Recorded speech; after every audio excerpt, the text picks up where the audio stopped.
la Secretaría de Hacienda, la conferencia, esta comunicación ocurre antes de que abran los mercados y tratan de adelantarse.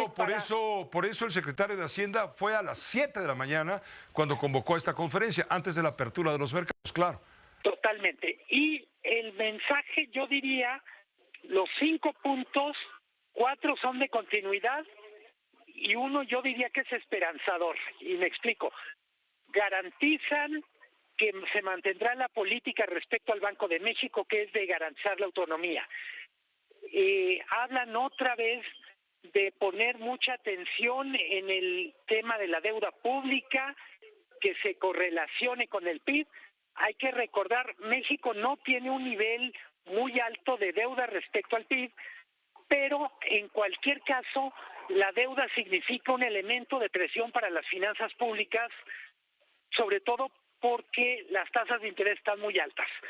Cuando decía que el mensaje que puede ser esperanzador se refieren a Pemex, en el punto 3 del comunicado, y yo diría el gran factor más allá de la mayoría calificada, que tiene más que ver con políticas secas, tiene mucho que ver con qué va a pasar con Pemex.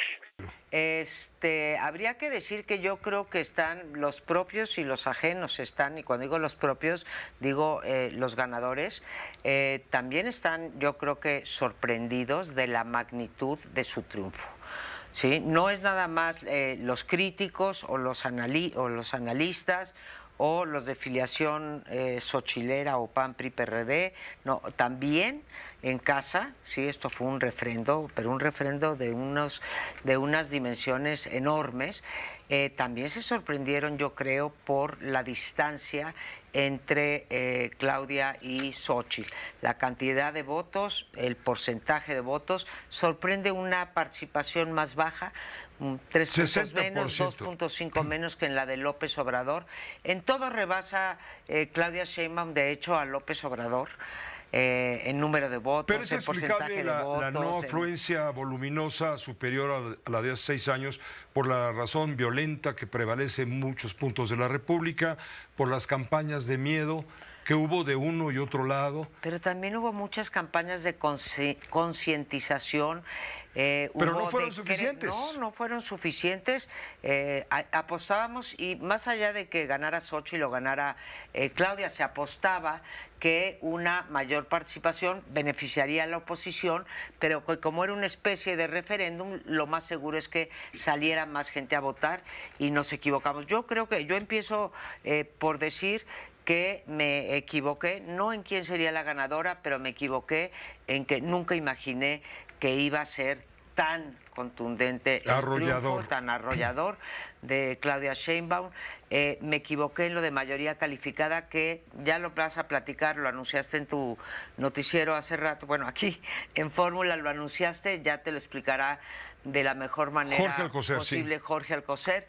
Pero esta traducción que nos recetó la consejera Tadei el domingo en la noche, va a ser, yo creo que va a ser cambiada centralmente. Nada más te doy un dato: con la mitad de la votación, el Verde resulta que tiene más diputados que el PAN. Ahí hay algo que no cuadra. Efectivamente, Pepe, nos salen las cuentas, pero nos salían desde el domingo en la noche.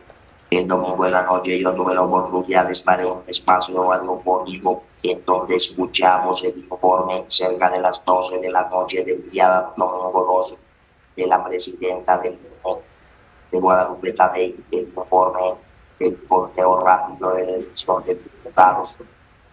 Cuando la presidenta leyó los datos de cada partido, a mí me llamó de inmediato la atención el dato del Partido Verde, al que en ese conteo rápido Pepe se le daba el mismo número de diputados que al PAN, 77, 75 diputados, 2 más para el Verde que para el PAN. Pensé, y así lo dije, que se trataba de un error de lectura, pero rápidamente me aclararon que no, que efectivamente yo aquí tengo el documento del último INE y le están dando Desde el domingo al Partido Verde Ecologista de México, PP 77 diputados en total para la próxima legislatura, mientras que al Partido Acción Nacional en ese momento le estaban dando 80, 3 menos del PAN, nada más. El PAN tiene el doble de votos que el Partido Verde. Pues entonces yo me pregunté, ¿y de dónde sale que un partido que tiene la mitad de votos y que el otro tiene el mismo número de diputados? Y la confusión se agrandó porque el lunes en la mañanera, la secretaria de Gobernación presentó un gráfico con la composición de las cámaras y anunció, de tú ahí está el gráfico, que la coalición formada por Morena, PT y Verde tendría 365 diputados de 500. Pepe, como tú sabes bien y sabe el auditorio, para reformar la Constitución se requieren 2/3 partes de la Cámara. Claro. Esos 2/3 partes en número cerrado son 333 diputados. Entonces es muy adelantado, es muy aventurado lo que dijo la... Nuestro pueblo.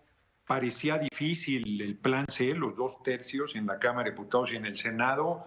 Se dio con creces en la Cámara de Diputados, muy bien en el Senado, 30 puntos de diferencia. Además, ya anunció el INE que se van a recontar el 60% de las casillas, y recuerda el INE que en 2018 se recontaron el 75% de las casillas. Y no es por irregularidades, sino hay ahí razones, yo diría que formales, para que se recuente y que da mayor tranquilidad. Fíjate, en 2006 con el punto 56, solo poquito más de 200,000 votos de diferencia, no quisieron el recuento total, y ahora con una diferencia de 30%, más de 10 millones de votos, se va a hacer un recuento del 60%, por mí que recuenten el 100%, se va a ampliar nuestra ventaja, la decisión del pueblo.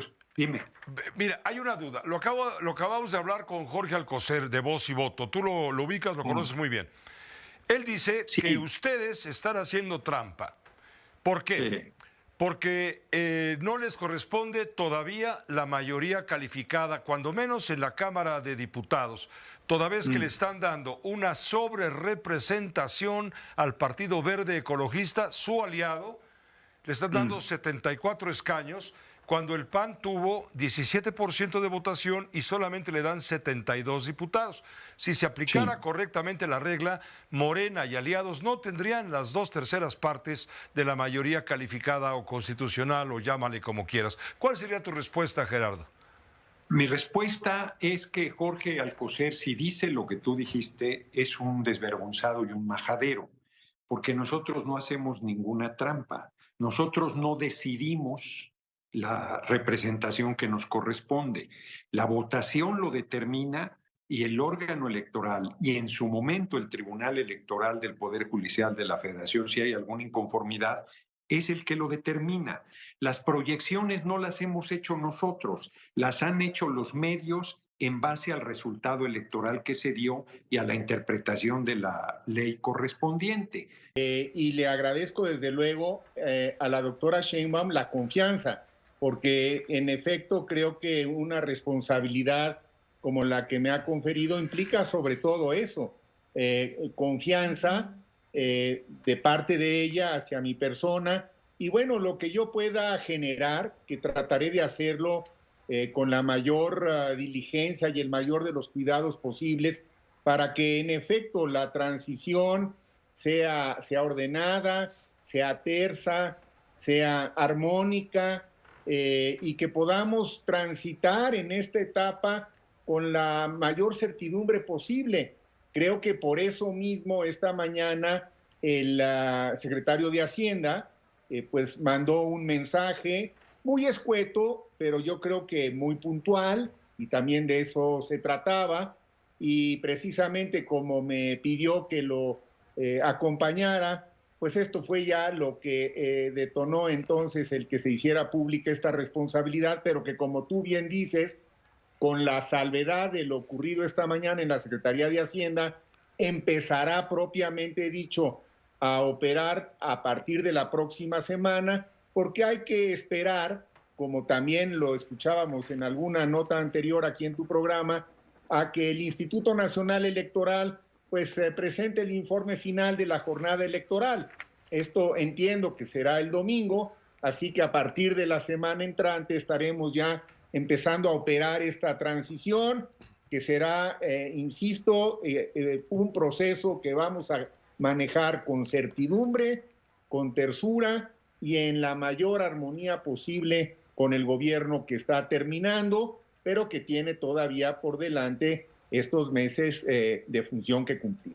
Doctor de la Fuente, efectivamente el secretario de Hacienda envía un mensaje para calmar la turbulencia, para calmar los nervios que se vieron de manera manifiesta, evidente en los mercados. Muy bien, pero ¿cuál es el mensaje político que enviarías tú en el mismo sentido para calmar los ánimos de aquellos que están inquietos por lo que pudo haber sucedido en la elección, que todavía no asimilan la diferencia tan grande que se dio entre una y otra candidata? Principalmente hablamos de Claudia Sheinbaum, de Xóchitl Gálvez, y que incluso hablan de que algo raro pasó, que posiblemente hubo un fraude. Hay incluso quien dice que se usaron boletas de las casillas, es decir, actas de las casillas, les cambiaron la localización de la casilla con el mismo contenido y que así hicieron ganar de manera abrupta a Xóchitl Gálvez, a Rocío Nale en Veracruz, en fin. ¿Cuál es la respuesta política a esta inquietud de la posibilidad de un fraude electoral?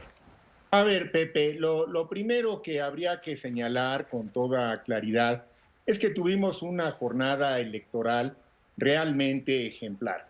Y te lo puedo decir no solamente como alguien que también la vivió, ustedes con muchísima información, pero como alguien que en las últimas 24 horas ha estado acompañando a la doctora Sheinbaum en la recepción de todas estas llamadas y todas estas cartas de felicitación, en donde quisiera comentarle a tu auditorio que la mayoría de las felicitaciones que se recibieron no solamente fueron a la doctora Sheinbaum por su triunfo tan contundente, sino al pueblo de México. Muchos mandatarios, empezando por el presidente Biden, lo hicieron explícito. Felicito al pueblo de México por el proceso electoral que acaban de tener.